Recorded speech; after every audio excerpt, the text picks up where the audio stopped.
તરફ આગળ વધીએ। કોંગ્રેસના નેતા સોનિયા ગાંધીને મોટો ઝટકો મળ્યો છે। રાઉઝ રેવન્યુ કોર્ટે સોનિયા ગાંધીને ફટકારી છે નોટિસ। સોનિયા ગાંધી ઉપરાંત દિલ્હી પોલીસને પણ નોટિસ ફટકારાઈ છે।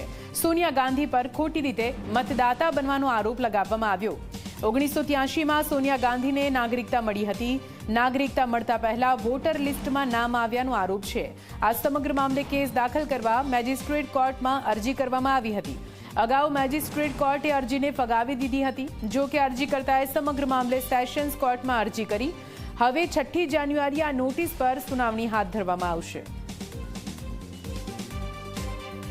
તો આપ જુઓ, સોનિયા ગાંધી 1983માં કેવી રીતે તેમને નાગરિકતા મળતા પહેલા જ વોટર લિસ્ટમાં તેમનું નામ આવી ગયું। આ મામલાને લઈને હવે કોર્ટમાં પડકારવામાં આવ્યો છે અને આ જ મામલે હાલ તો નોટિસ સોનિયા ગાંધીને ફટકારવામાં આવી છે। સાથે સાથે દિલ્હી પોલીસને પણ નોટિસ ફટકારાઈ છે।